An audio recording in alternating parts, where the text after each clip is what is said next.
Bazalwane kakhulu egameni lika Jesu Kristu waseNazaretha. Siyambonga kakhulu uNkulunkulu kwebazalwane nakulolu suku lanamhlanje.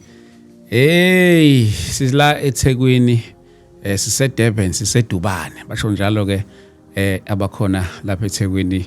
So sikhona ke la bazalwane bami, siyambonga kakhulu ke uNkulunkulu ukuthi sibe sonke nangalolu hlobo lapha namhlanje.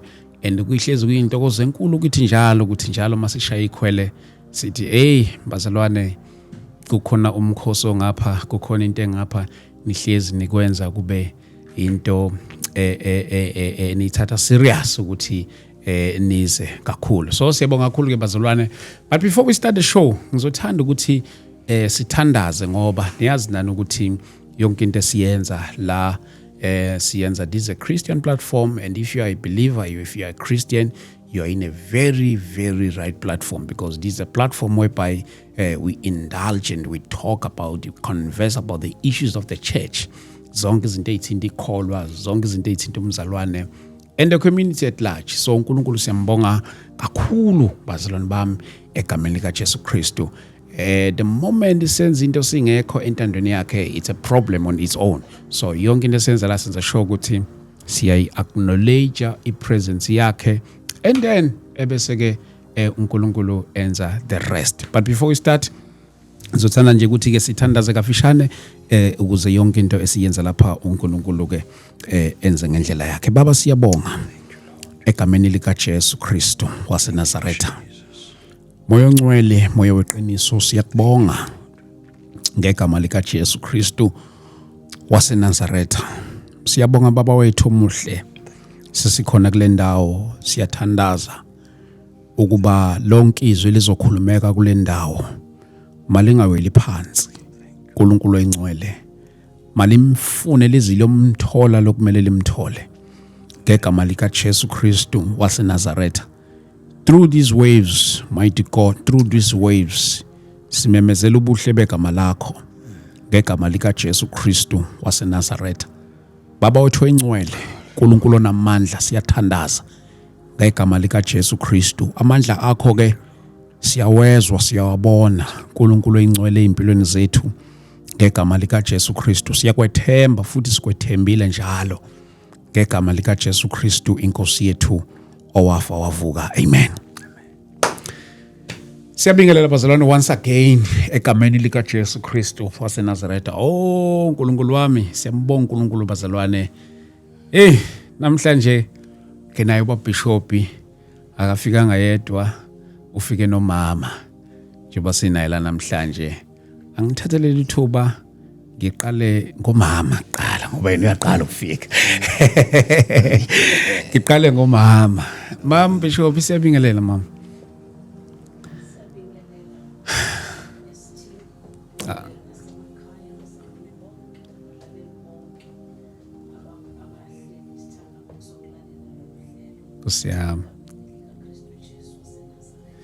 Siyambonga uNkulunkulu mama, sijela ukubona lapha nama ufunda iBhayibheli, ufundela uBishop.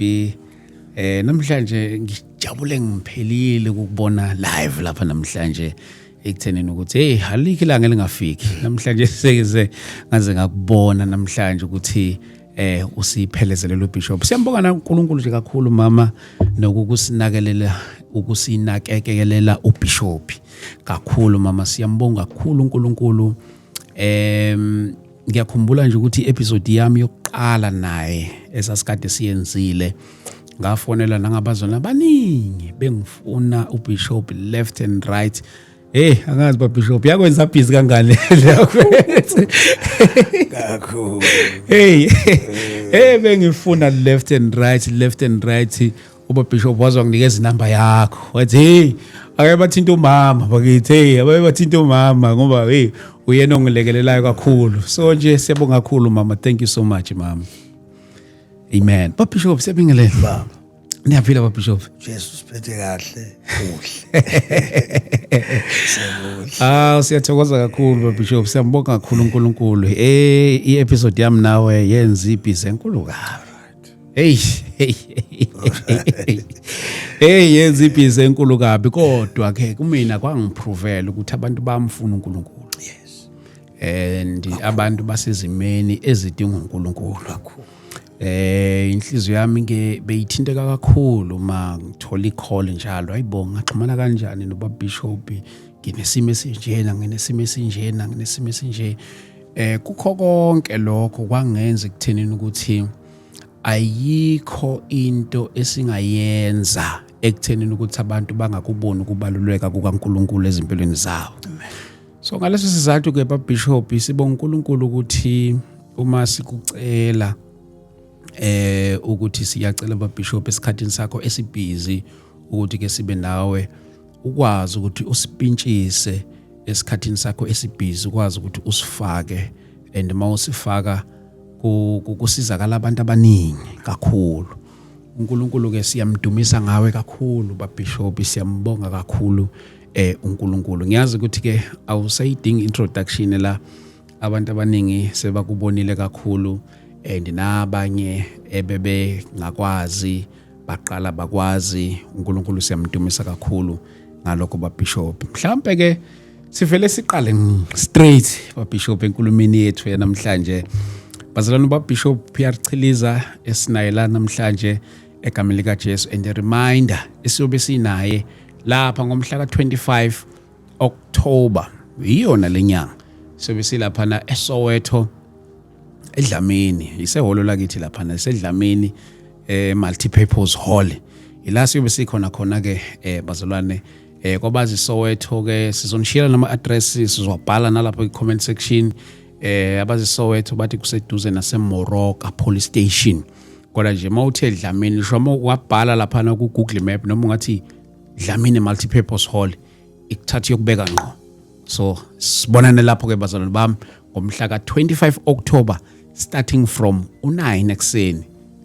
9 ekseni angisho njalo siqala ngo9 ekseni. Baba Bishop asingene straight Baba Bishop enkulumeni yethu. Ngiyazi ukuthi kuningi singakukhuluma kuqala sakhuluma about uhambo lobizo lwakho kanye uhambo noNkulunkulu. Baba Bishop isimningi inyaka ushumayela. Simngaveli iminyaka ushumayela Baba Bishop. Angiqale ngibingelele umbukele ekhaya Baba Bishop. Nebandla nje lika Jesu. Lonke mfowethu ngiyabingelela sibakhulu. Egameni lika Jesu.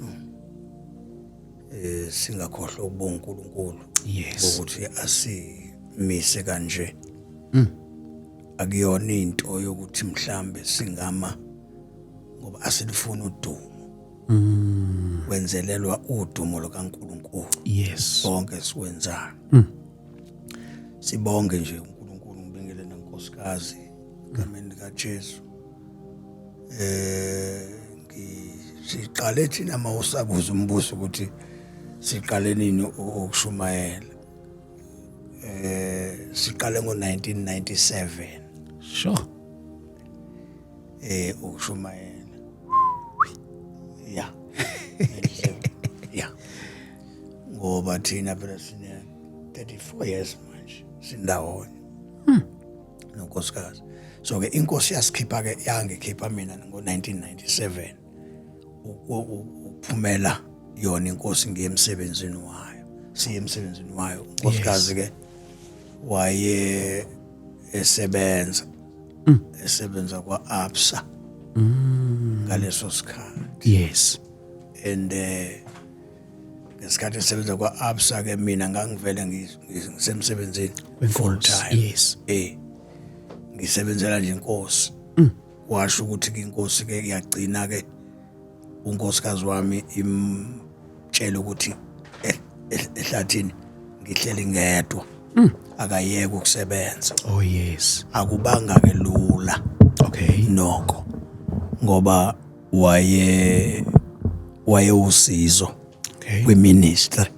Njoba ngishumayela wayethatha imali yakhe yaka Absa ayilethe ematendeni.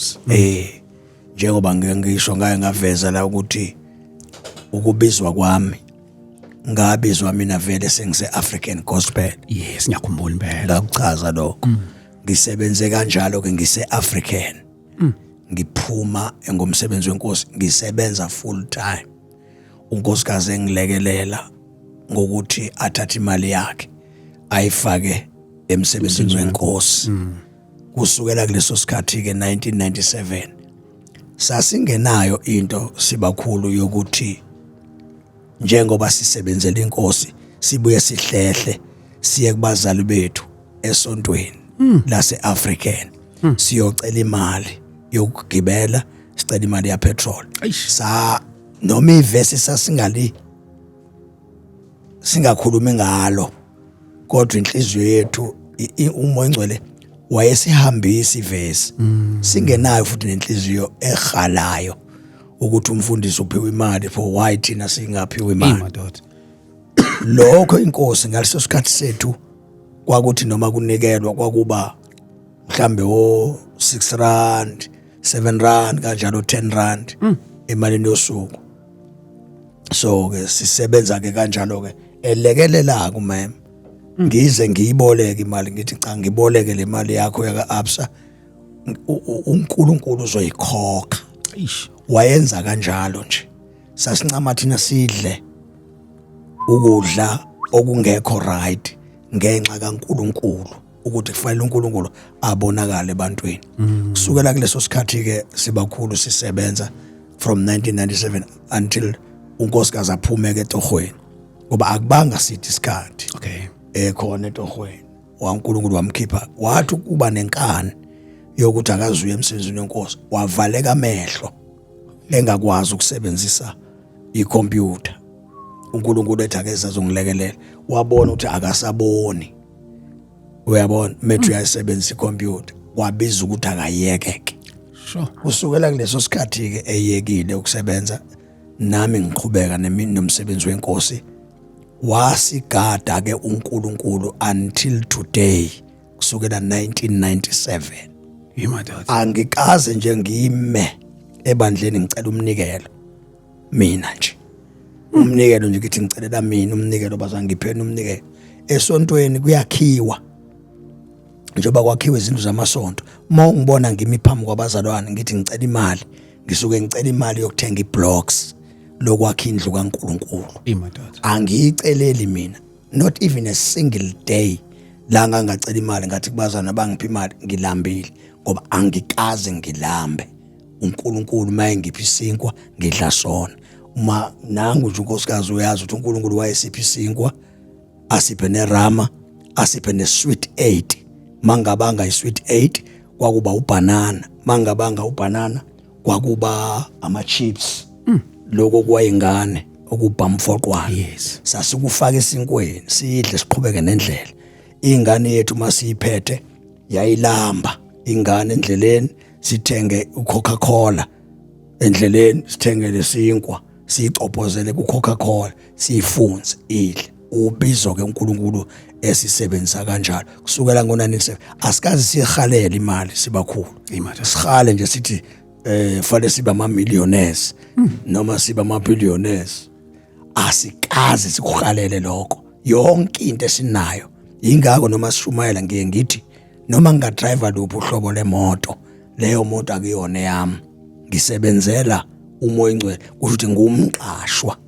Ngiqashwe umoya ngcwele. Methu umoya ngcwele ngiwemthatha, ngingena emotweni kamoya ngcwele, ngiyidrive. Ngeke ungibone ngimi phambi kwabantu ngithi bazalwane ungibona nje ngihlala emzini othize, nginemali engaka, ngidinga imali engaka, ngiyabiza mina ngihlala ema-BNB. Angikwenzi ngoba ngiyimbongolo. Imbongolo ayinalutho, ihlala endle nje, idlela utshani. Bese kuthi umnikazi wayo mefuna ukuyigibela afika ayithathe ayigibele. Mefuna ukuyipha ama-orange uyipha ama-orange, mefuna ukuyidlisa endaweni ethize wenze njalo. Ayicomplain imbongolo, ayicomplain ngoba isuke igitshela umnikazi. Siphileke kanjalo mfowethu ST kusukela ngo-1997 until today. Kungcono ngoba ngikhuluma unkosikazi wami nangu khona. Asilwisi umuntu, asiqalekisi umuntu ukuthi njengoba nisibona silambile nizoqalekseka. No, asikwazi ukukhuluma amanga kubazalwane, asikwazi. Makufanele sibafundise ngento, siyabafundisa. Masibafundisa izwi likaNkulunkulu, sibafundise nje izwi likaNkulunkulu, hayi ukukhuluma into engekho uNkulunkulu angayishongo. Mama Bishop ngicela ukuza kuwe Mama Bishop ukuba umama umfundisi kulesikhathi samanje nangalesa sikhathi esidala mhlambe khona okuhlukile kuba kunjani kuba ngiyazi ukuthi mhlambe nama challenges angangafana mhlambe ngalezi ikhathi zakudana ikhathi zamanje nanokuba seduze nje ka Bishop ewumuntu full time for emsebenzini wenkosi nawe inkosi igcine ikuthatha nawe kwenza ithini nibe ndawo lunjani nje uhambo mama ekubeni seduze kukamuntu kaNkuluNkulu ngalolu hlobo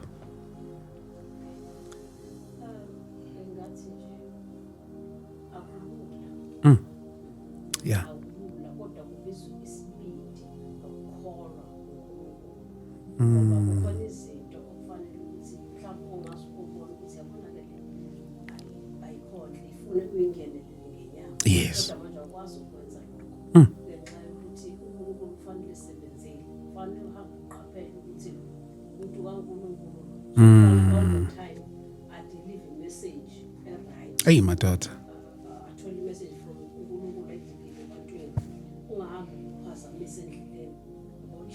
ungalombuzo eminingi why this lokho kwenzeke kanjani yindaba lentombazane ibuka kangaka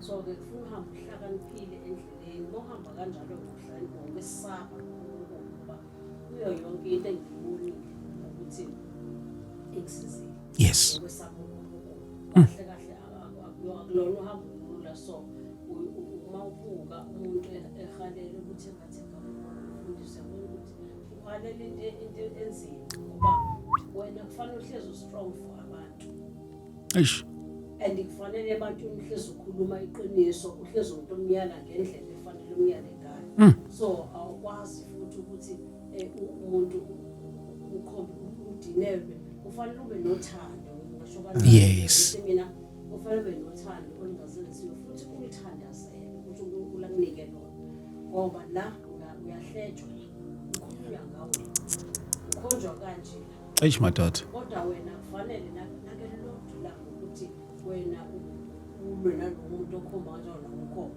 mangabe into ekhuluma ngawo nawo ukhuluma ngayo kufanele uhlezi unenhliziyo evulekile ukuthanda bonke abantu ngoba into engifundile la ukuthi ubaba ngashumayela aqedwe abaqoqa abazali bagcwale isonto kodwa bangaphuma uma ngabe ungahamba ngokungamesabi uNkulunkulu yo umama ngabakhipha bonke abazali yo ngasala ngenamuntu ahamba shumayela babuyise baphinde bahambe ngoba ngeke bazokwazi ukuhlala ngoba umama wakhona ahlaliseke bagcina bedlala indaba endlela kube into nje ukuphuma ngena mama ba umama umfundisi kulezi asikhathi zakudala nezikhathi zamanje khona umehluko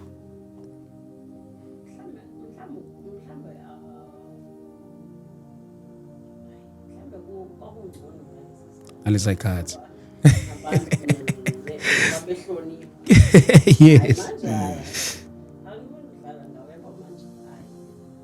eish ngone ngathi kunzima kakhulu manje and manje angazi manje namadimoni asihamba ngeenyawo yasilodwa yes amadimoni ahamba ngeenyawo afike efana nami amadimoni kanje khoma mhlawumbe kusana nje eqala ukuthi mhlawumbe lo bonje sizitsheka mhlawumbe lo dijeke ungathi idimoni ngathi yini asifikela nje manje ngala kaqamba ngeenyawo afikele ngendlela idimoni ehlala phansi positive kodwa lizosebenza kahle kahle ish lizosebenza ziningi kakhulu izigigaba adlule kuzona uzobona nje ngeke kwangeke namadimoni iqala futhi akuzange ize ngizwe lento khona udimoni kanje iqala kodwa indlela amadimoni ahamba ngeenyawo ngayo hamba ngeenyawo so ke manje ayangifuna ukudlala ngawo isikhathi sokuqala bese ngcono kakhulu bona ngesethu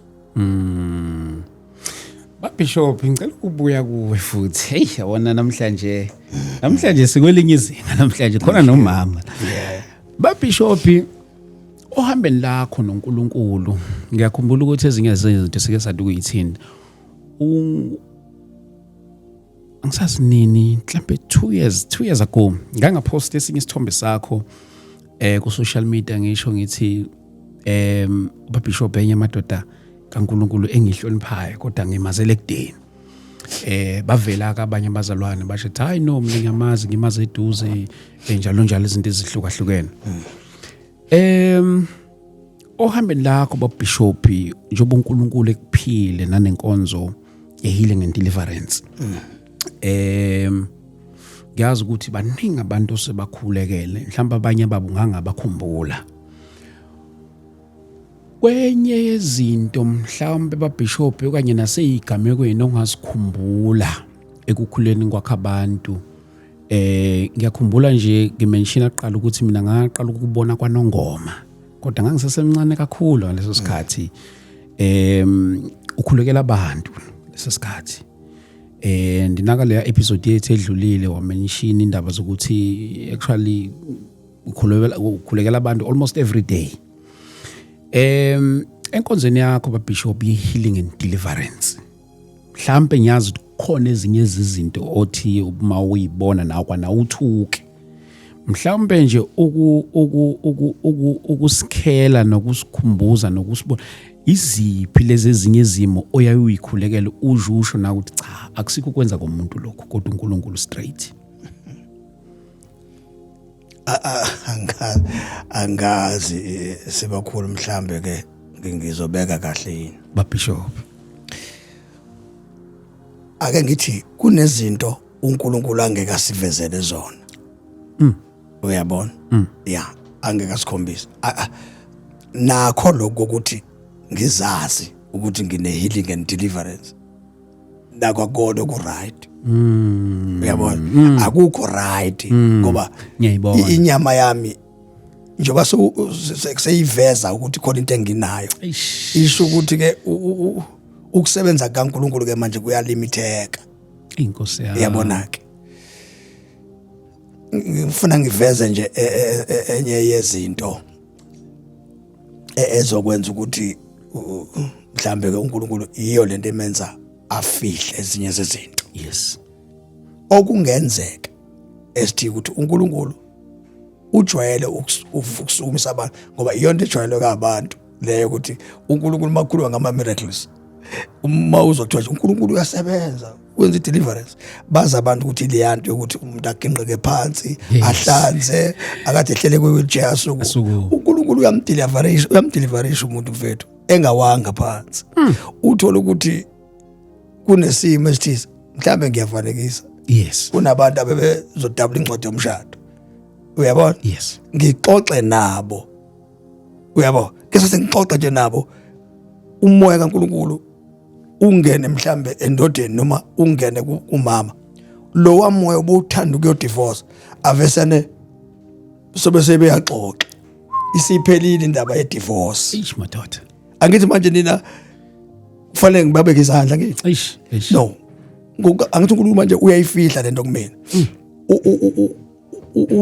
Ubadeliverisha ngalendlela ukuthi ngingaboni behayisa.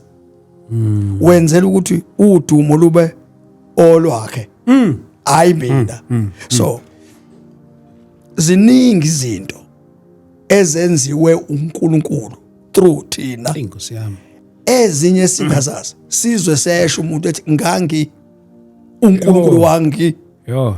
Uyabona ukuthi kube ngayibona le nto ukuthi uNkulunkulu yabo yayizongenza lento manje ngimemezele ngiqale ngibe neinkonzo engizomemezela kuzona ngithi siye endaweni ethize uNkulunkulu uzobe esukumisa abantu uma wheelchairs. Uyangibona lento leyo ngiyibona basebegibela ke abantu bengena emathexini bejahe kuze kuthathwe nomuntu uNkulunkulu ayengakaza acabanga ukuthi amsuku wheelchair owabekwa uNkulunkulu ku wheelchair emthande seku wheelchair ngoba uyazi uNkulunkulu meke wasuma ku wheelchair lo muntu kuzomoshakala emhlabeni ambeke ku wheelchair bese kumenyezelwa ke. Uyabona kuthiwa kuyiwa lapha kuyafika lapha ncebe Nkosi abasasukuma abantu. Angithi njengoba bengasasukuma abantu umuntu osukumisa abantu ucilisa. Yebo. Uyangiunderstand? No, uNkulunkulu ke manje kuyena akasafundi ke kube khona into ezobangaye naye udumo lwakhe. Yingakho uNkulunkulu mebona into enjalo emthatha umuntu amnikele enkanukweni yakhe. Kusho ukuthi ube sewuyaziwa ke ukuthi umthetho wakho uzuzisho na uthi awu mina mina kuubala lokho angithi yabona Yes. akuseyena uNkulunkulu usuke sowunikelwa ke uNkulunkulu kuleyo nto ukuthi qhubeka uyenze ungasayenzi nobani naye ngoba isipho phela uNkulunkulu kunezinto ke esithi ezisimangazayo mhlambe umama ngize ngicabanga ukuthi hayibo into enjani ngize ngithi uyabona lo nto ethi kanti uNkulunkulu unja akithi mina lo shoma yes ngishizwa yini mina ukuthi uNkulunkulu kanti unjani ngoba ngiyamazi nje ngithuswa yini mina uNkulunkulu evula umuntu amehlo angithi uyabona nje ubusho kanongoma enza lezo zinto evula abantu amehlo go Maritzburg enza lokho nalokho but lento uyangenza futhi sometimes ngiyikhohlwe ukuze ngaze nginongixoxela abantu ayingane eMaritzburg uNkulunkulu bafethu wasumisa abantu abawu20 kuma wheelchairs no wenzela uNkulunkulu ukuthi udumo yabona bangathi abantu bangilandele ngenxa yamandla ami bangilandele ngenxa yamandla kaNkulunkulu uyayithola ngizwa kahle so akuzona zonke izinto fethu ST eziyovezwa uNkulunkulu kithi ngiyasaba futhi ukusho ngikukhumbuze ngithi engane endawo mhlambe nje ngithi endaweni ethize engane uNkulunkulu wavusa abantu befile bavuka ngiyakusaba ukusho lokho ngoba uzoqhamuka umuntu enyameni manje azi ukuthi mina ngava uNkulunkulu wavusa umuntu endaweni ethize eletha umuntu manje ngenyama yakhe kanti uNkulunkulu leso simangaliso wayesenzela into ethize kuleyo ndawo enzela ukuthi abantu bakholwe uNkulunkulu ngaleso sikhathi akuyona into yanjalo hayi ukuthi uvusa abantu abafile njengoJesu akubona bonke abantu nceke enkosi uJesu aba ninda ngodaka emehlweni wafela mathe ukuthi babone bonke abantu basebezosa kuJesu bethi hayi uJesu ngininde ngoba uJesu nindana ngodaka no nganindana wayesenza isimangaliso ukuze abantu around babone amandla kaNkulunkulu bese bedumisa uNkulunkulu okwaleso sikhathi ngoba aphindange wabakhona umuntu onjalo akekho umuntu wesifazane esizwa ngaye eBhayibhelini kuthiwa wathi into umphetho wengubo kaJesu wasekunqamuka umopho bakhona abantu bekhona kwalapho kuleyo nkonzo uJesu wayekuyona kodwa abanqamukanga umopho kwaba owesifazane owanqamuka umopho ngoba kwakufanele kube khona udumo umunye umuntu owavela enzela udumo lukaNkulunkulu ngaleso sikhathi njengoba kiwe Soweto nje kuyokhonzwa zinkulu izinto uNkulunkulu azozenza akukona njalo ukuthi efanele kulandelwe ke kuthiwa uNkulunkulu uzokwenza lesazinto uzokwenza okuhlukile njalo akenzi into eyodwa uNkulunkulu kube njalo makubizwa abantu estadium kuthiwa abaletha ama wheelchairs no basalwane sizoduka makunjalo uNkulunkulu ngenzeka abantu babizwe estadium uzoba uJesu uyabadinga fanele sishumayele abantu bazinikele isimangaliso sokuqala ukuzinikela komuntu kuJesu mfethu leye wheelchair akusona isimangaliso leso isimangaliso nje sokuqala ukuthi ngishumayele kuphenduka umuntu nje mekwaphenduka weza kuJesu isimangaliso leso ukuthi uJesu angabamba umuntu oyisigebengu alahle isibhamu phansi asinikele enkosini ekade edubula abantu umuntu asinikele isimangaliso leso uyayithola leso akusona isimangaliso zaze sijabulele ukuthi uvusuka abantu kuma wheelchair baso what if uNkulunkulu esukumisa umuntu wheelchair kanti beyohlupho aqale phansi ahlupha abantu sijabule thina sithi uNkulunkulu wenza ibangaliso kanti abantu balimele wena ngiyasaba isithuthi ukuthi kuningi uNkulunkulu akwenzile uma uyazi ufakazi sihlala nabantu ekhakhona abantu ababekula ngamakhanda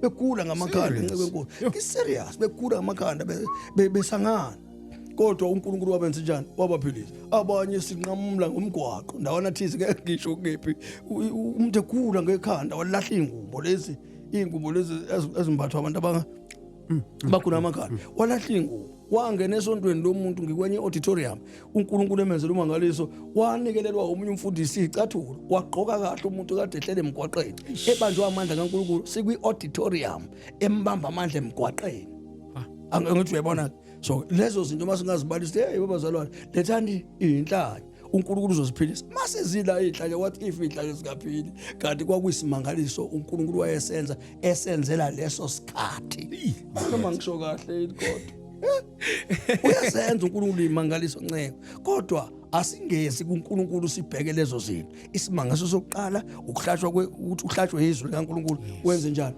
uphenduke. Isona simanga lesonke.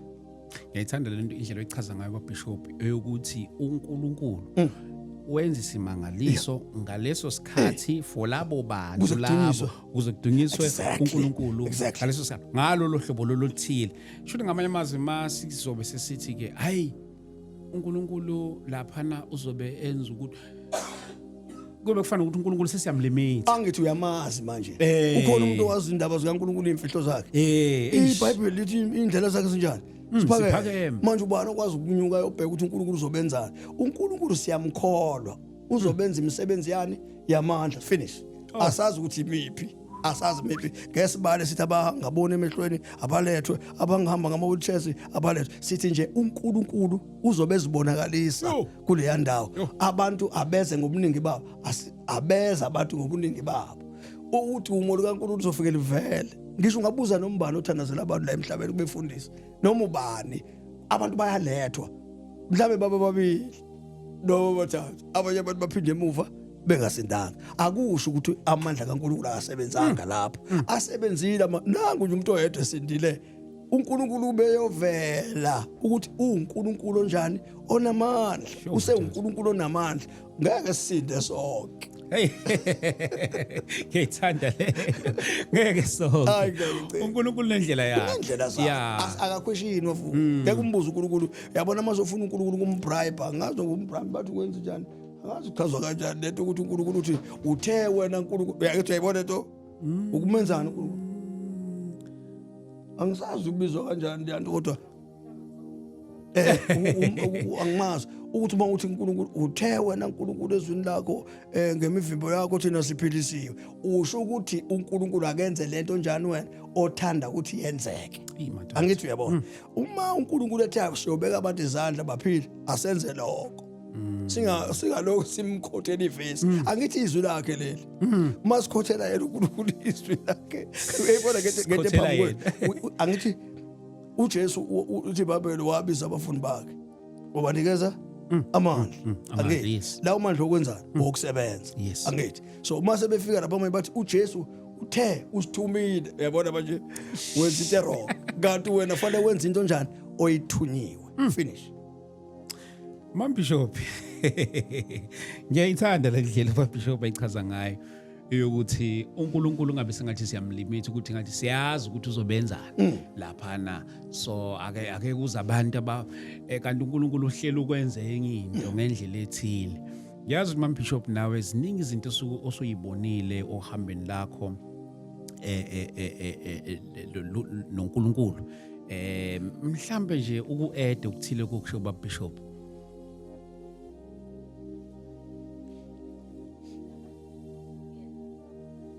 Siyami.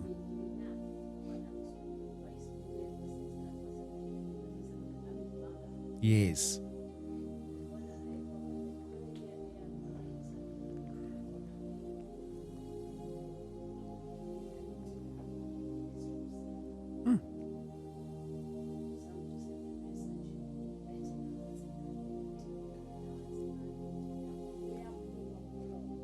Hey, Nkosi yami.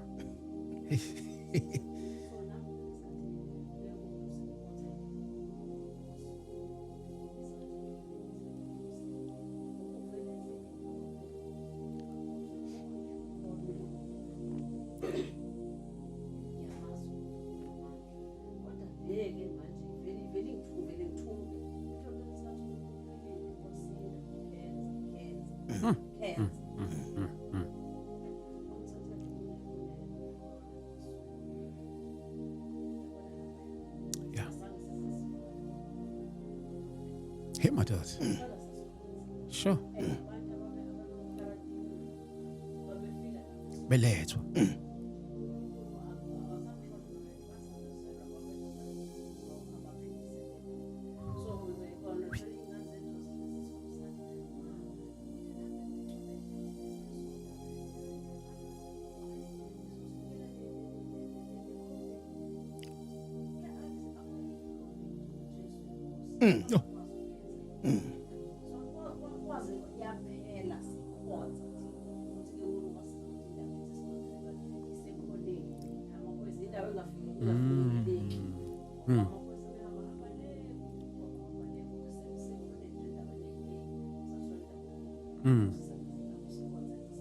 Okay.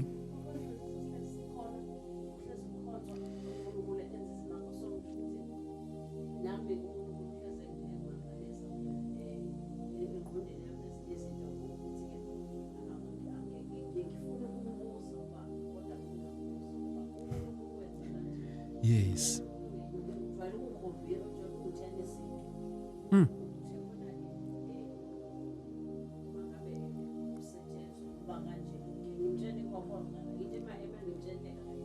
Okay.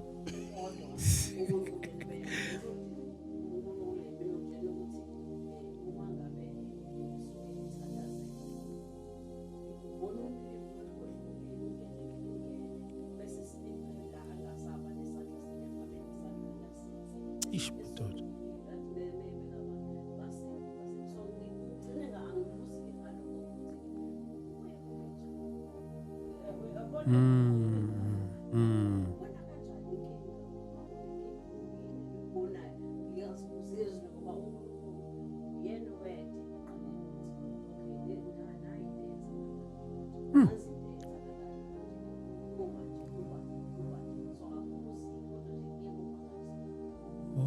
Ezinye izinto usuke kade usuzibonile vele uma sezenzeka.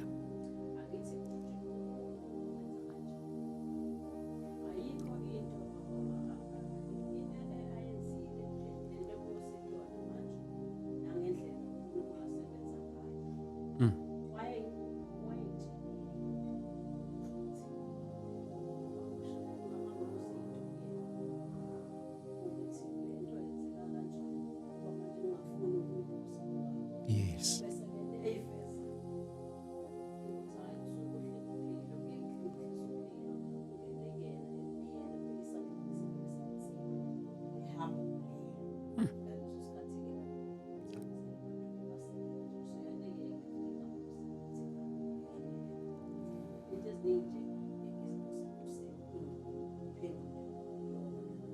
Yo. Oh, yeah, ne uNkulunkulu siyamdumisa kakhulu. Baba Bishop, siyamdumisa kakhulu uNkulunkulu. Kukhona esinye sibona ngesizulu isigameko noma isigigaba esake senzeka eminyakeni ekudala eyadlula. I think nje isigameko esaduma kakhulu. Esinye saso sokudiliveka komunye usisi okuthiwa Tuba Nonkoliswa. Yes. Uyasazi lo sigameko Bishop? Yes. Hayi. Mhlawumbe ngangeni kusona khona udaba uMam Bishop kade ekhuluma ngalo. Into emenza kakhulu uMam Bishop uNkulunkulu angithi hayi uthi angikholwa into ayishoyo. Yes. Ngisuke ngilinde isikhathi. Yeah. Sengilinde isikhathi. Uma ekhuluma into angifuna akhulume kumina njengomkakhe. Uyangithola? Yeah. Yeah. Funa into ngiyibheke ukuthi usho kumina njengomkakhe. Eshendodeni yakhe ayithandayo noma usho kumina njengenciko. Njengobaba wakhe. Ngoba angiyena mina umyeni wakhe esontweni. Ngumphathi wakhe. So ke umzalwane lo osuke eza kumina ezongitshela ukuthi ubona uNkulunkulu enza into ethize bese ngingayithathi. Fanele ngibuze mina enkosini ukuthi ivelaphi lento.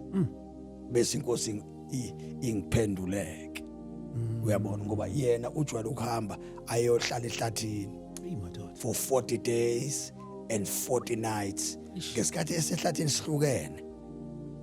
Ngoba into ezenze kanjalo lengikhuluma ngayo. Ngesikhathi nje ek40 days fasting. Mhlawumbe mina ngisekhaya. Noma abe sihlukene uyathandaza le sehlathini mhlawumbe thina sikwenye indawo. But uNkulunkulu ngesikhathi yena esehlathini ngoba umuntu onesibindi. Ukwazi ukuhlala ehlathini yedwa. Azabuye ngaleso sikhathi. Ngesikhathi engekho nje uNkulunkulu uza kumina. Ezoxoxa nami bese ngimxoxa ukuthi uNkulunkulu utheni ngesikhathi usehlathini. So ke bengifuna ukudlula ke kuleyo ndawo ukuthi into emenza uNkulunkulu lokho ekhuluma naye njalo unesikhathi esiningi noNkulunkulu. Uyathandaza lento emngabe mhlambe uNkulunkulu uyayenza ngami noma abukushumayela noma ngabe ukubeka abantu kwezandla angiye ngikholwe kakhulu ngithi imina lo kusuke kunebhodwe lento la isuke iphekwa khona ngesikhathi eyipheka ibese iyasebenza uyena osuke ethandaza hleze mhlambe mathiwa angathandazi yena isiphiwo lesi singafa ngendlela isiphiwo manje siboostwe intuthu lebhodwe steam sebhodwe bese siyakhuphuka ke kusho ukuthi lento ithi noma isipho lesi sihlangana nomthandazo iyo lento ke enza siqhume mawala isipho nomthandazo yeah so bekitha kuveza leyo ndawo ukuthi siphila kanjalo ingakho ungeke usithole thina empikiswaneni nabantu uyabo ngisho ngahlala phansi lathiwa leli vesi belingasho kanje belithi indlela esakholwa ngayo from the beginning sishunyezwa esontweni lakithi sayibamba le nto njengoba enjalo asisayidedeli noma ngaqhamuka ke uJesu athi bedlala sesingathi siyabonga umdlalo Jesu udlale kahle njoba sisila nje umdlalo wakho usincede kakhulu uyabona ke ngoba lento nje bakuthandazwa nje asithandazela mahala yonke into lamakhehla asifundisa yona seyibambe njengoba injani injani asinakuyidedela ma amakhehla athi kuyathandazwa uzila ukudla kuyahlanjulukwa kuyafundwa iBhayibheli sibambele yonto noma ngaqhamuka wena uthi hayi lento enifundayo la into yamaJuda sobonga sithi yamaJuda asafune eJuda thina sashunyazwa thina uJob acilisa so uJob acilisa kithi asitshena yona iqiniso eJuda ayasiyazi saze kaJob andisize nako ke sengimi lapho ke right leke mfowethu ukathi ubuza ngayo ke kaNonkulunkulu sasinemvuselelo uNonkulunkulu singiyamazi kakhulu sasinemvuselelo kwakuse ngala uPort Epstein okay ngomuntu ongajahi ukukhuluma ncewenkosi benginako lokuthi inkosi ikhulume nami mhlambe ngawe imicabango imidlinzo yakho inkosi ingenise nje kuwena kufanele uma nikhuluma ngami nisendaweni ethize ingithatha inkosi ngomoya ngifike ngihlale phakathi kwenu ngiyenze ngilalele yonke inkulumo ngagcina ngiba nomthandazo othi hayi uNkulunkulu ngiyacela angifuni ukuzwa ngoba abantu mabekhuluma ngami ngiyabezwa manje ngiyalimala ngangilimala kakhulu ngacela ke enkosini ukuthi ayingakwenzi lokho uNonkolisi ke ngisukela sayemvuselelweni masife emvuselelweni siyakhonza kodwa akukho right bese ngisho ukuthi ayikhona usisi la othulwe isitha kanje bese ke ngomba ngesikhathi ephuma ke phakathi kwabantu ngikhuluma into engayibona ngamehlo hayi ukuthi iphupho akekho umuntu ongathi semncane ashintshe ebusweni abe njengesalukazi wavela washintsha lwasisi waba njengesalukazi ebusweni wayesengibiza ke ngendlela angibiza ngayo inkosi ke yamenza ke isimangaliso senze ngalo laka yamkhuleka nje wakhulekeka nje emile okhuleka isandla nenyawo inkosi ke yenza lo msebenzi ewenzayo ke kuyena chaza ke khuluma ke ukuthi bezokwenzana all those things right wagcina ke uNkulunkulu emdeliverisha ke wasinda kuningi ke esingakuchaza ngayo ukuthi phela isitha ncewe enkosi mawuke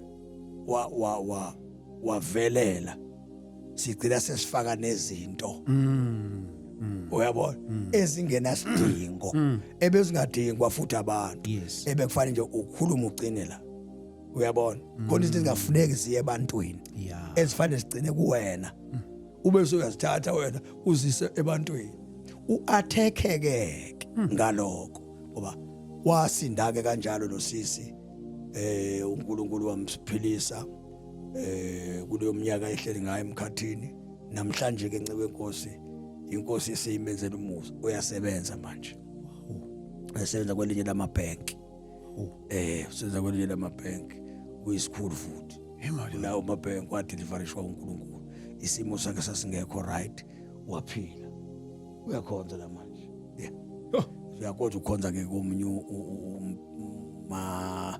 enye ministry nje ngisho njalo khona nje ministry akhonza kuyona engapha ngakoStenga ke Usesekhona.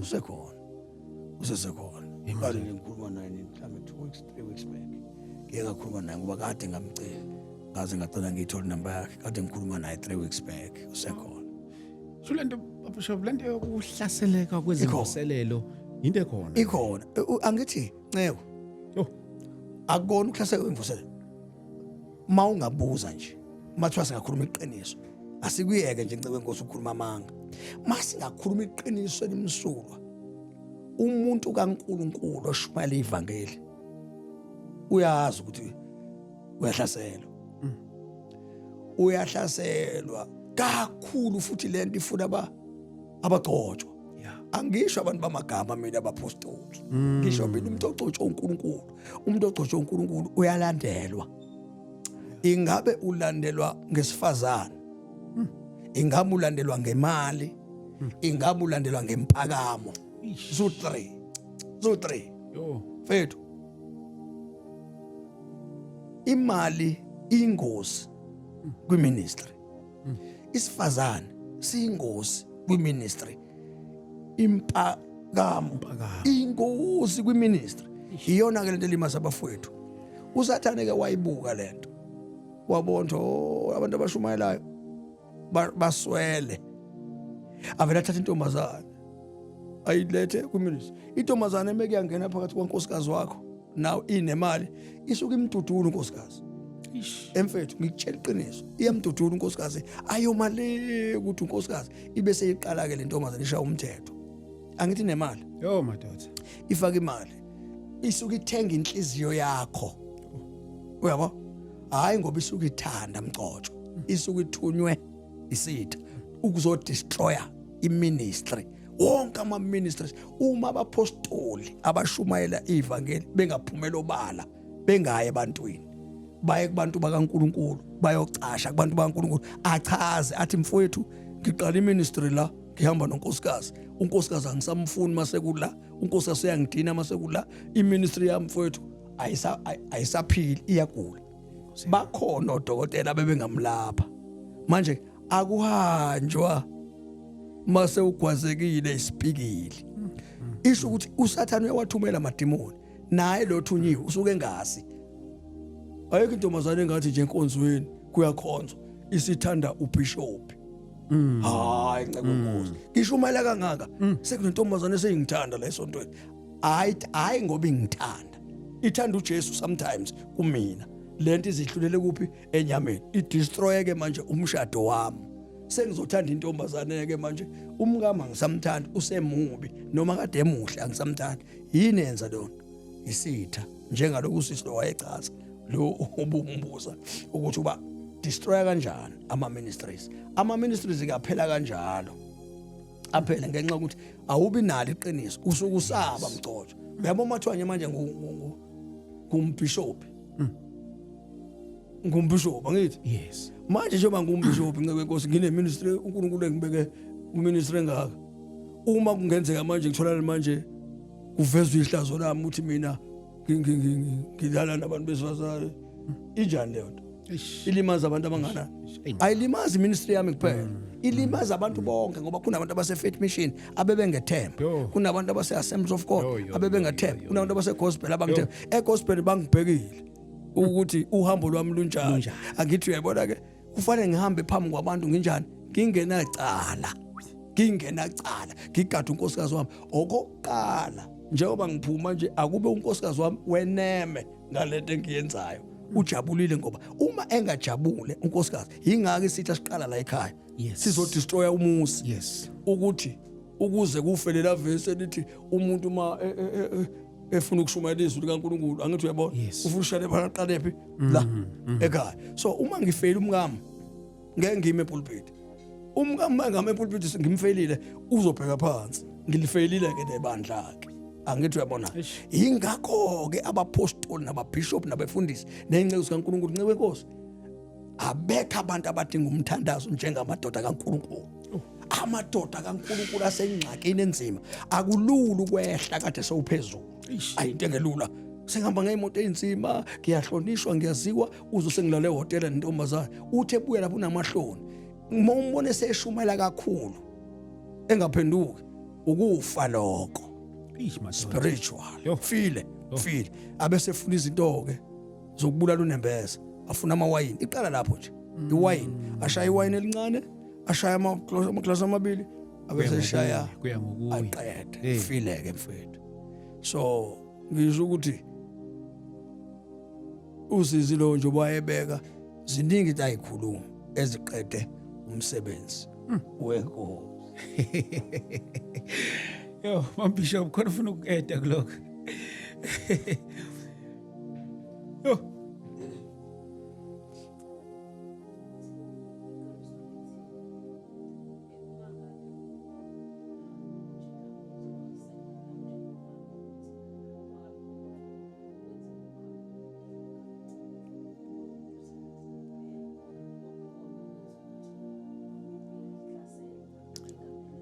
Yes.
Yes.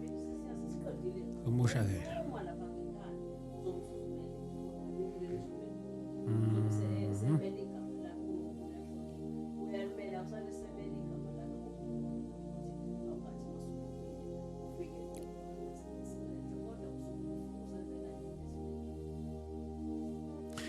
Mama khona le indaba yenkonzo yenhlambuluko ukubaluleka kwayo.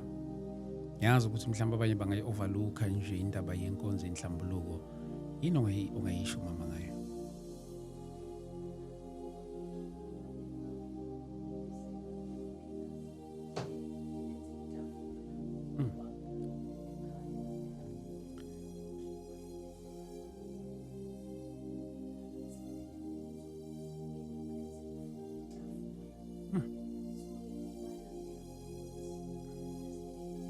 Yes.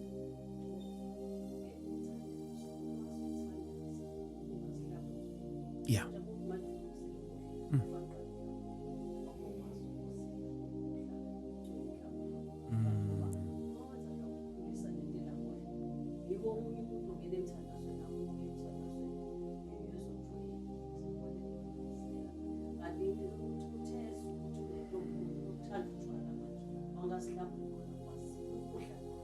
wakhula ke lonto ke uyakhula ke so awukwazi ukuthi ukunikela umnikelo wakho ukuthi inkosi uma ngabe wazi ukuthi ufanele unikele la isana qa Yeah. so uyabona ukuthi noma ngabe ufundisa inkosi ufanele inhliziyo yakho ibe hlambulukile noma ngabe uyathandaza noma ngabe uyanikela yonke into oyenzayo ufuna uyenze ngani ngenhliziyo.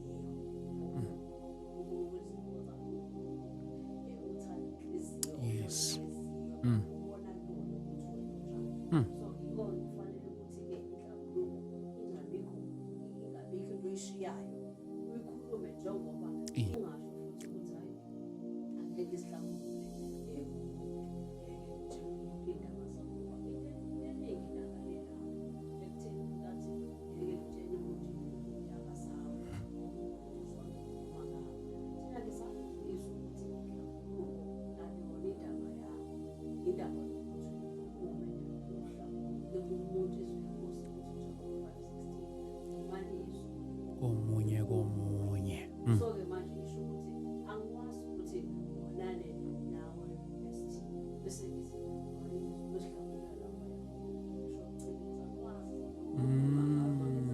kufanele ngise ngizolungisa indaba thayina yakathi imalekile lana uswanga kahle siyilungisele into sihle ungasho ukuthi ngizolimazana nawe bese ngoba wena uzosela ulimele ngizilimazele Yes. kodwa mina ngithi ngiyakubona ukuhlangula ukuthi ngimazane nawe ukuphila nawe la sasa uzobona futhi nangomna phambi kwakho ngiyaqhubeka leya nto ngilimaze ngaphinde kwenzeke enye ngoba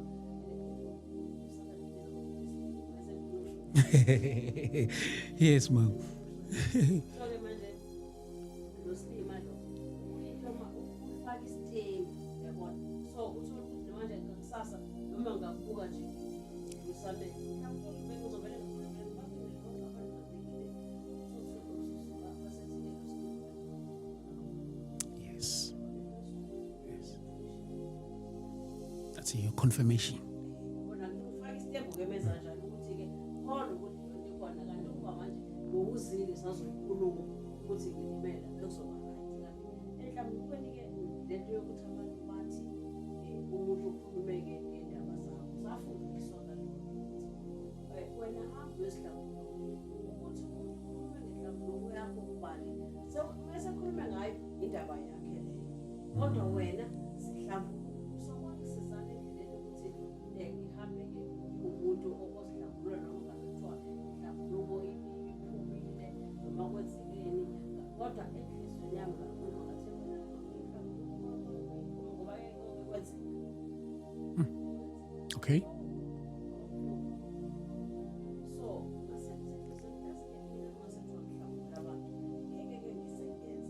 angithi yabona wenza ngamabomu mhlawumbe lokuyamba iphungu ngoba efuna ukufundisa mina ukuthi uma sekufanele mhlawumbe abantu ingayenzi lento yokukhipha ihlawulo zabantu ukuze basithini so ukhona okwenye indawo umuntu abantu besangena basihlawula yabo lento kwalungana Yes. usebenze unomngane wakhe la abantu besihlawula ucela wakhe abantu basihlawula abaphuma bonke abazali lapho basangena basenziqala ngesibhakela Eish. ngoba lo mhlawumbe unomngane wakhe la esifundeni afike bahlawula so uyingozi kodwa abantu kufanele bakwazi ukuthi abazali bonke bakwazi ukuthi iyona ndlela le ekwenza ukuthi uhambe kahle phambi ungenalo ibala once waba ibala angeke uzokwazi ukuhlala ngeke futhi azakwazi ukukhuluma nawe uzasho nje ukusho athi yakhe ayizimo isandla sakhe Yo. so once walento efana isizwe akezo Ish. Dot. so kufanele ukuthi ulala Ngibuza ngamabomu lena babishop. Okay. Sibheke eGoli ngomhla ka25 kuyobe hlangana abazalwane. Ibandla lonke nje ngisho njalo. Babazalwane basuke endaweni ezahlukahlukene.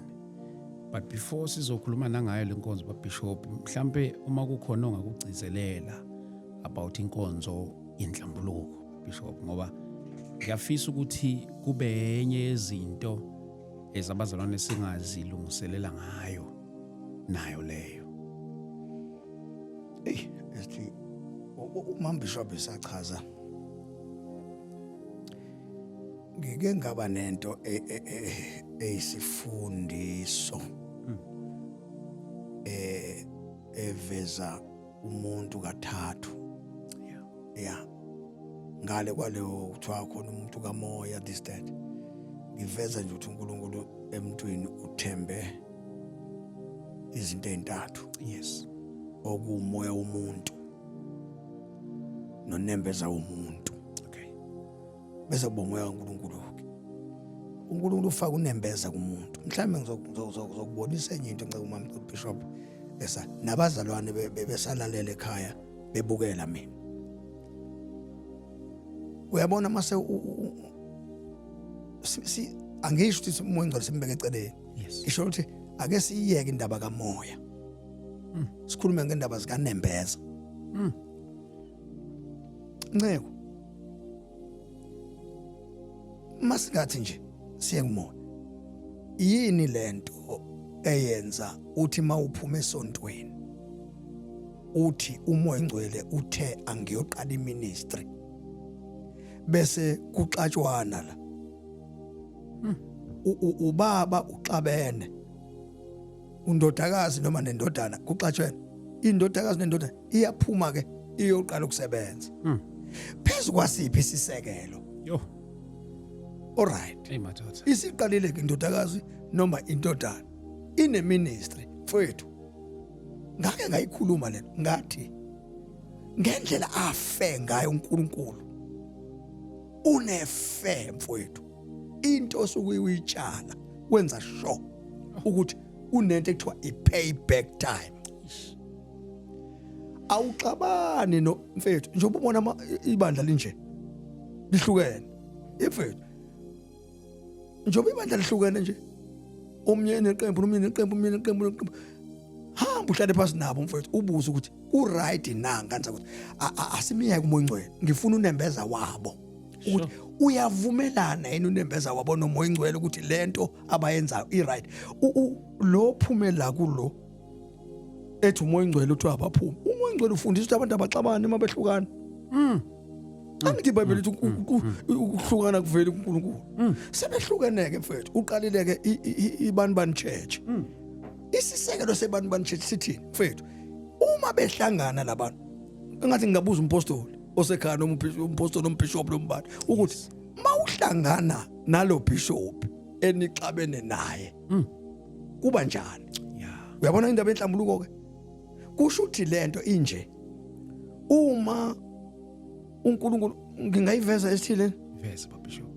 one day ebandleni lakithi kwaphuma abafundisi mina uNkulunkulu ungisibeke ibandla sikhonza kulona i-International Revival Ministries. Yes.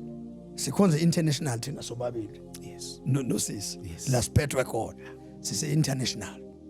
Lapha international nceke uma qala international kwaba khona abefundisi abaphuma international. Bayahamba bethi bawuqala amabandla. Enceko ngoba angishonanga kuleso sikhathi. Ngaba nenhliziyo embi ngawa.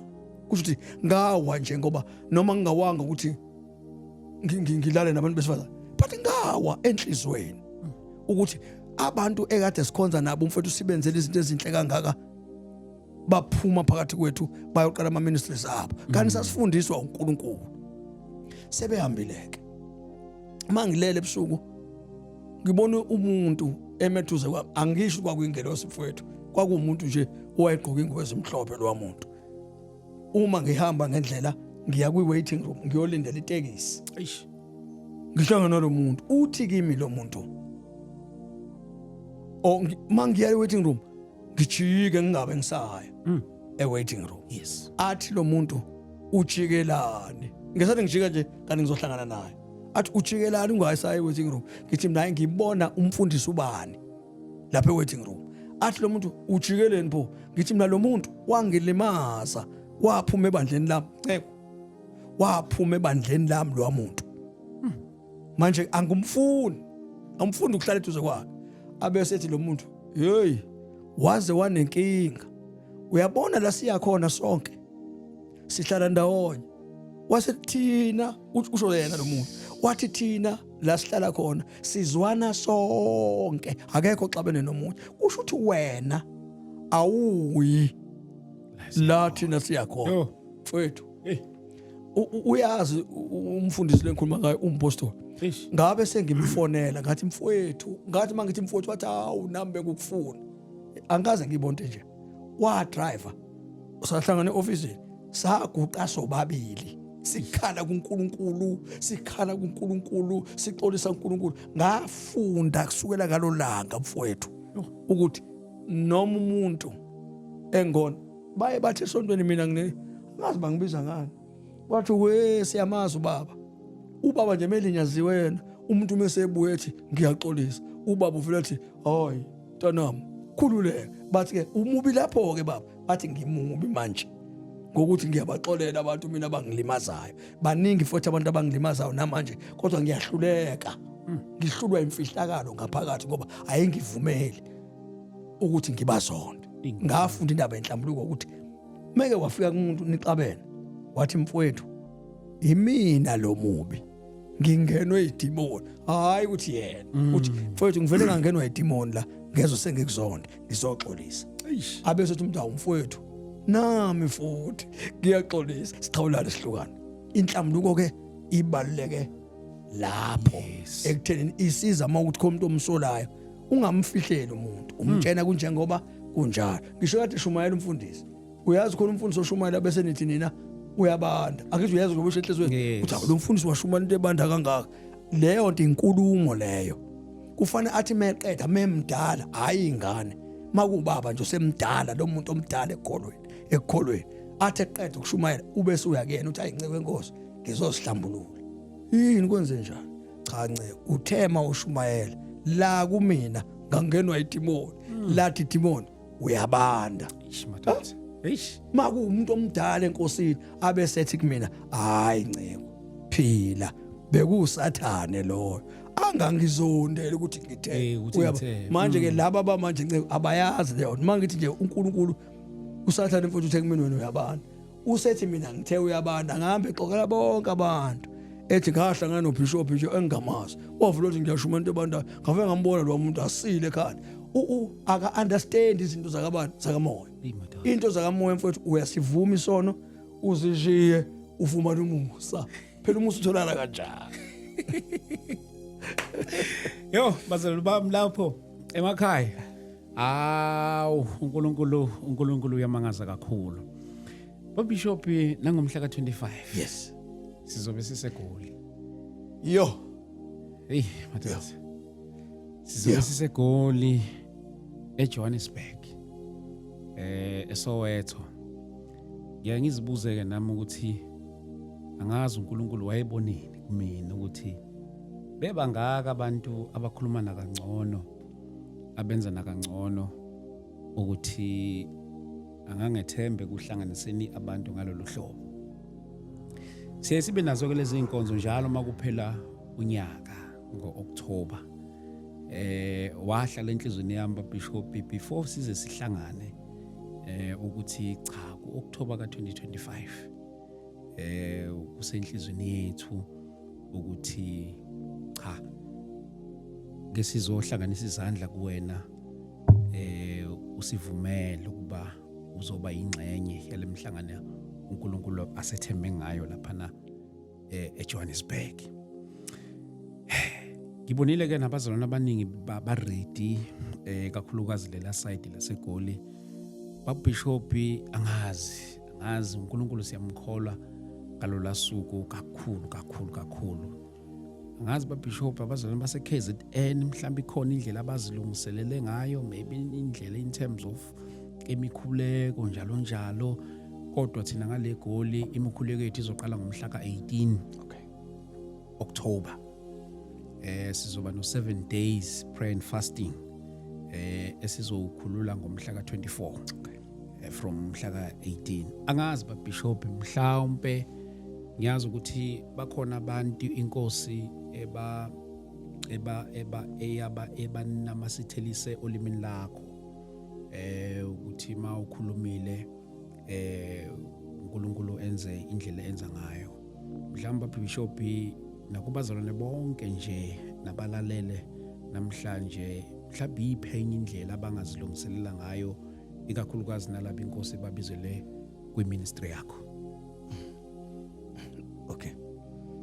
No la angithi vele bayazi abazalwane ukuthi umuntu ubheke ngasekoli. Yeah. Ngizwile nabanye indlela abayilungiselela ngayo Yeah. ngokwamatekisi ke ukuthi bayakhuphuka kubhekwe khona eGoli. Inkosi yami. Nokunye kokubalekile lokuchazayo kumthandazo. Ngicabanga nje ubumemezela nje ngomthandazo sesizwile. Bishop. Bekukhona kona phela ukuthi ngeke sinyuke sivele sinyuke nje. Sure. Kufanele uthandazwe noma bese ngeke sisho lutho uyabona. Yeah.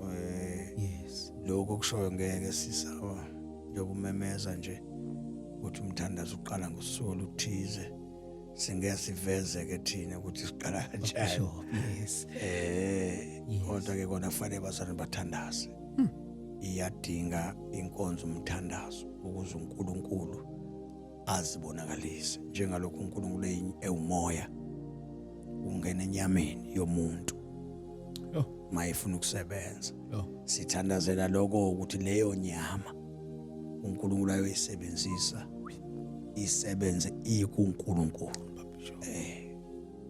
Iloko nje kodwa ke kona nje cha uyakhuphuka futhi kuyezwakala kuyamenyezwa koMpumalanga province. Siyezwa abazalwane koMpumalanga bayehla abanye ade besitshena Eastern Cape bayehla KZN angazi nami ithini into yala siyakhona. Ngiyazi ke impela ngazi kodwa nje siyobona khona kodwa siyamethemba ke uNkulunkulu nako Goli futhi ngizwile kuyamenyezwa impela bayaphumelela abazalwane ngobuningi babo. Siyakholwa uNkulunkulu bazalwane akekho asizethembi. Yes. Sithembe yena. Yes. Sithembe yena. Uyena okwazi ukwenza hayi thina. Ilo mfethu. Bazalwane ngiyazi ukuthi mhlawumbe khona bangaka understand izinto efana noma address. Sizobe siseSoweto. eSoweto kune multi-purpose hall lapha kubizwa kuthiwa iDlamini. I think it is one of the biggest hall. Leya hall ijwayele ukusebenzisa inhlangano zezepolitiki. Sizobe sikulelo hall ke lingase police station to iMoroka police station. Kwabaze Soweto kuthiwa iseDlamini anganoma i-extension noma ibani kodwa kuthiwa ise2. So Dlamini multi-purpose hall. So amatekisi ke mawuhamba ngepublic basazongichazela nabazona kangcono kulabo abahamba ngepublic ukuthi siyobe atholakala lapha na eJohannesburg. Kodwa information sizozama ukuthi sizonisharela yona la kulabo abahamba ngamapublic ukuthi ugibela kanjani wehla kuphi kanjani. Kodwa ke mawu driver ungavele nje uthi Dlamini multi-purpose hall izokuthatha iziyokubeka ngqo ayikudukisi ngayizidukisi iyoze ukufaka phakathi. So siyobe silapho ke bafowethu ngiya ngithi ke mangenza lesi simemezelo ngithi akunayo nento engayithembisa kodwa nginithembisa uNkulunkulu.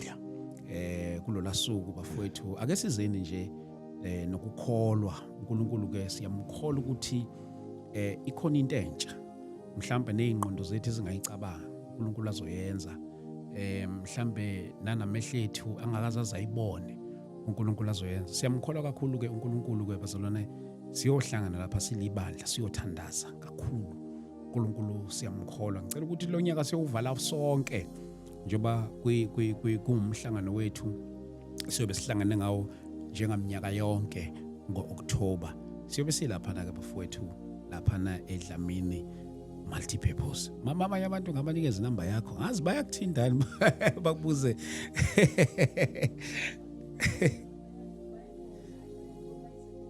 Nkosi yami.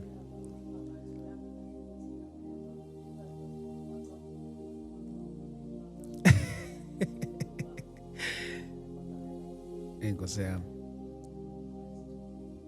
Mama Bishop angazi mhlawumbe ngifisa ukukuvalela nawe kule yaseGoli. Mhlambe anything ongafisa ukuyisho nawe ngayi indaba yokukhuphuka seGoli.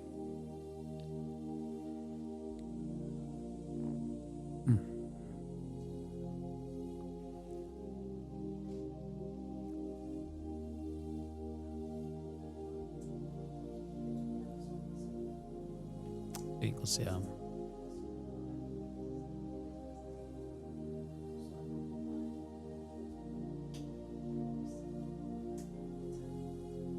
Yes. Yo.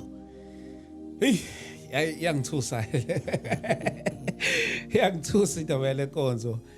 Bazalwane ayinginikeza ukuphumula nhlobo ayinginikeza ukuphumula ngicabanga ngoze ngiphumule nge26 yes bazalwane ayinginikeza ukuphumula mhlawumbe nawe awuzi ukuphumelela but ngiyacela ukuthi awusupport na ngomkhuleko lapho usupport na ngomkhuleko siyozama futhi ukusemandleni mhlawumbe nakulabo abangeke bakhona ukufika siyoba live siyobe si live inkonzo yethu iyobe babishop sinabazalwane even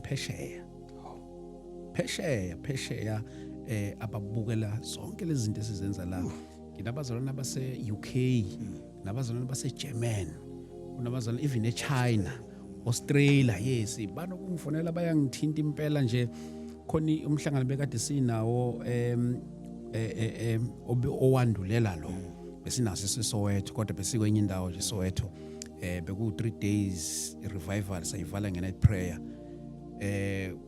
kunomunye umzalwane wasuka from eUK eze nje ku night prayer eqedwa wabuyela emuva Powerful. So kwangithobisa kakhulu ukubona abazalwane besuka ku East London njalo so eminye emhlangano ke le abawulindele ngendlela emangalisayo njengoba siyobe sihlangane khona lapha na eSoweto eDlamini bethi mazolo bami khululekani ngendawo inkulu kabi leya holo ozani nje phela inkulu leya holo ngendlela emangalisayo so khululekani ngendawo yokuhlala kuyobe ku right kakhulu babishop uNkulunkulu siyamkholwa babishop siyathandaza siyamncenga nangalo lasuku babishop ukuthi noma yini afisa ukuyenza ayenze siyamncenga ukuba lokhu okusohlelweni lakhe makungavinjwa ilutho ngalo lasuku amen kumthandazo wethu babishop ngiyafisa babishop masizofika ngasekugcineni ukuthi mhlambe babishop usikhulekele okay usikhulekele nakubona bonke abazalwane abasibukayo nakubona bonke mhlambe ngiyazi ukuthi phela ngeke baphelele bonke khona abangeke bakwazi ukufika kodwa babishop ngiyakholwa futhi nginokukholwa uba umkhuleko wakho uyohamba ibanga elide kakhulu so siyambonga kakhulu uNkulunkulu babishop mhlambe makhona ongakusho nongaku-add babishop and then bese siya ngasekugcineni alright siyabonga kakhulu nceke inkosi naku obukele ekhaya siyabonga ngendlela emangalisayo ngako konke nje ngiyafisa mhlambe ke sibonge uNkulunkulu ngako konke yes lapha ekhaya nceke inkosi khona ubaba uthi ukumbi nomngane ngesikhathi siqala ubizo likaNkulunkulu unkosikazi wami wayencelisa ingane yakumbi nokumbi encelise yami madoda sasamba kanjalo nokumbi ukuthi ngizobe sikhuluma indaba yabo umfowethu sakhe naye saqala naye umsebenzi wenkosi une ministry naye njengalokhu nathi uNkulunkulu esibizele kwenye ministry okay sasamba kanjalo singabafowethu bangempela brothers wesinye isibongo nami ngesinye isibongo une ministry yakhe nami ngine ministry yakhe kodwa sinje simuntu esixoxa naye ngayo yonke into ukudlula abafowethu enyameni yeah so ngicela ukufunda nalizwi lenkosi nceke before ngithandaza yebo bishop 1 Corinthians chapter number 15:33 babishop I think come on kanjalo 1 Corinthians chapter number 15:33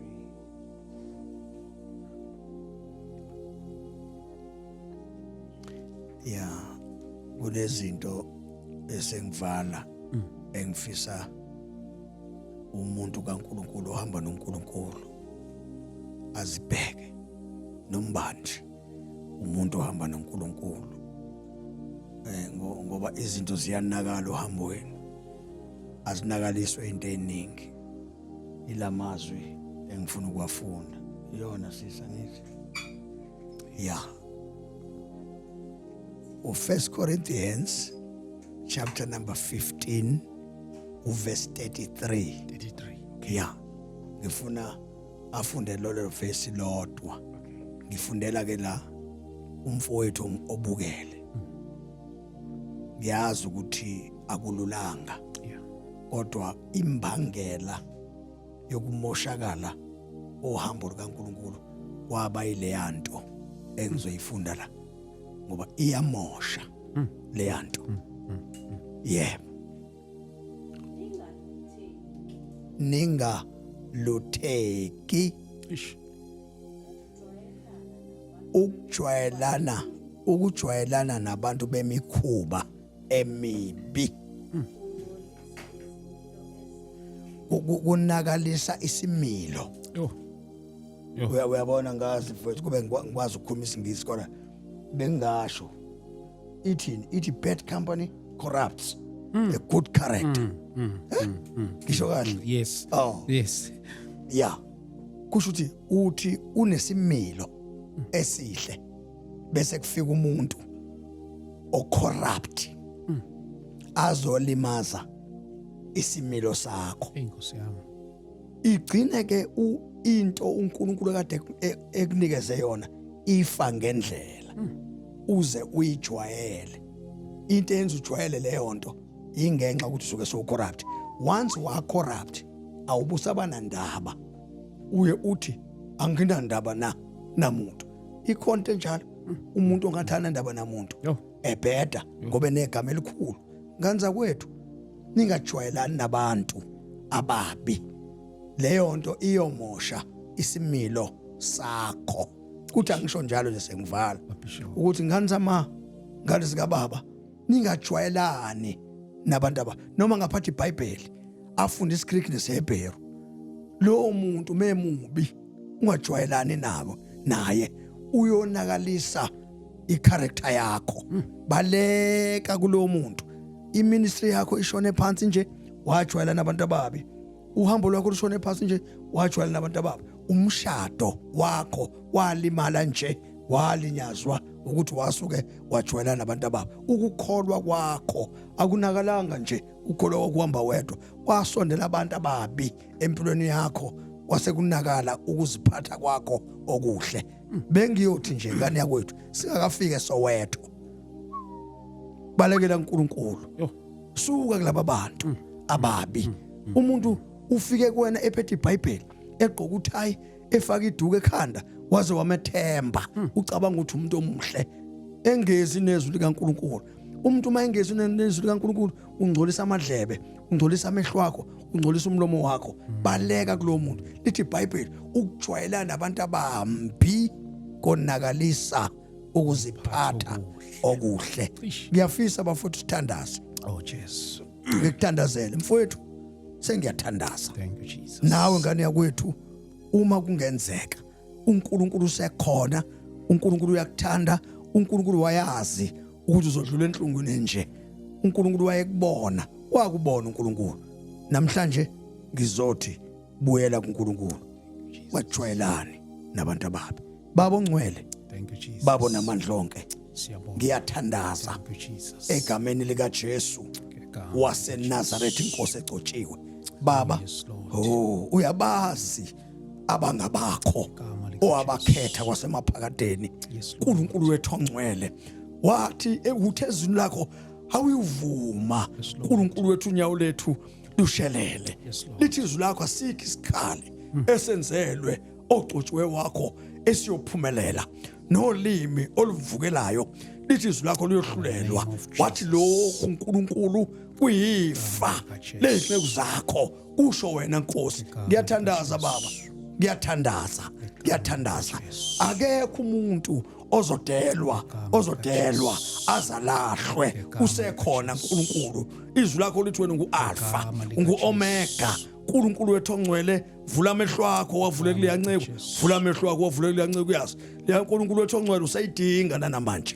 Uyazi Baba umsebenzi osimile njengoba simile nje Nkosi, umsebenzi wakho ungaqali ungaqhubeki silinde ogcotshiwe wakho asinakunyakaza engakabuyi kulolabisha kulo ngiyamkhipha kuloladaka ngegama lika Jesu waseNazaretha uyaphuma uNkulunkulu wethu ongcwele nokade secabanga ukulahla unkosikazi wakhe nokade secabanga ukulahla ubaba wakwakhe ngiyathandaza uNkulunkulu wethu ongcwele ngiyayidabula leyanto uNkulunkulu abesebeyibhalile ngegama ngiyazi baba uyakwenza njengoba ngikhuluma awu baba ngiyakwenza njengoba ngikhuluma yonke into emelene nawe siyamelana nawe namhlanje ngegama lika Jesu waseNazaretha sibongile baba kakhulu sibuyisela udumo kuwena wena wedwa ofanele ukudunyiswa in Jesus name. Amen. Oh, siyabonga kakhulu baba Shobi, siyabonga kakhulu. Siyabonga kakhulu uNkulunkulu bazalwane. Sesifike ngasekugcineni kohlelo lwethu la namhlanje. Mhlambe nje cela ukunikeza umama amazwi akho okugcina mama ungakusho and then bese kuba inamba la bakwazi ukuthola khona ubaba uBishop mhlambe sisho khona lapha mama. Yes.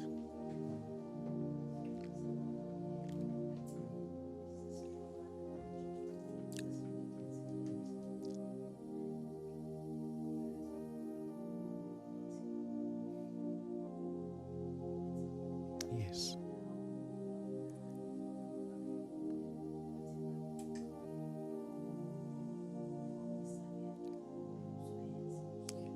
Yes.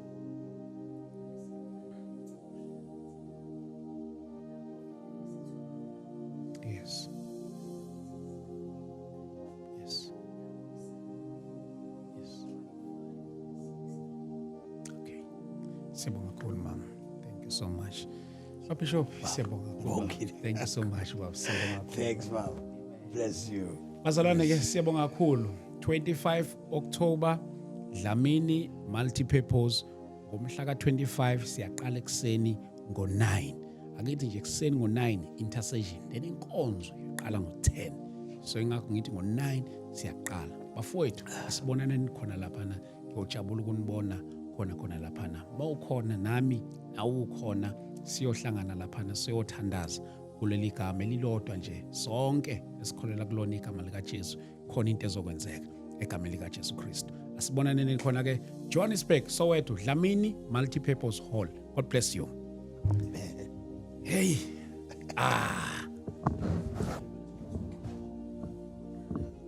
Sikwe. Oh. Yo, Bishop. Baba, siyabonga.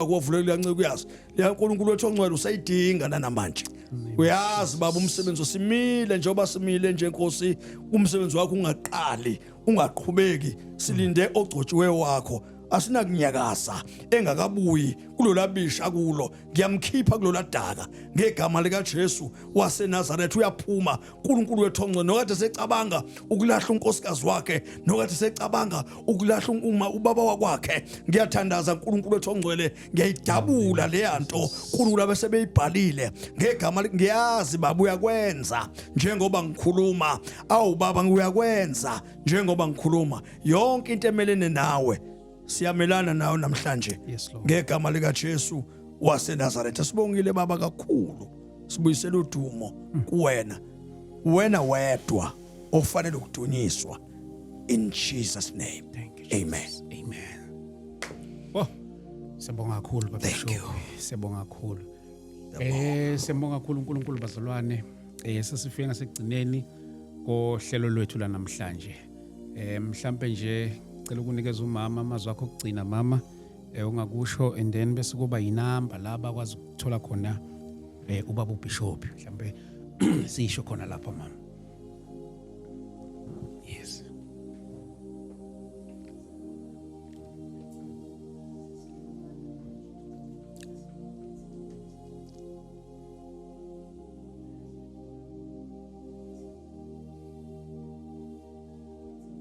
Yes.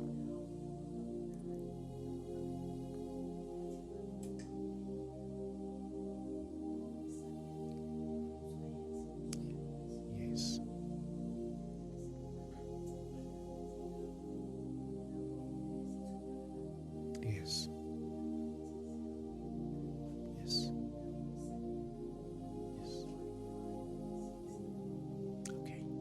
Siyabonga kakhulu mama. Thank you so much. Bishop, siyabonga kakhulu.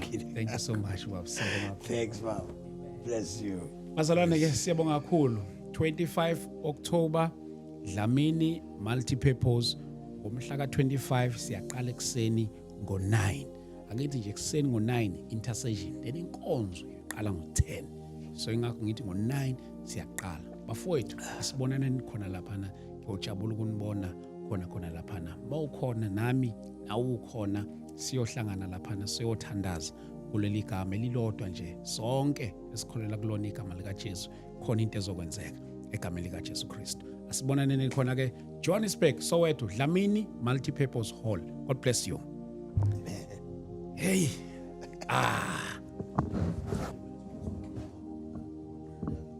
Sigwe.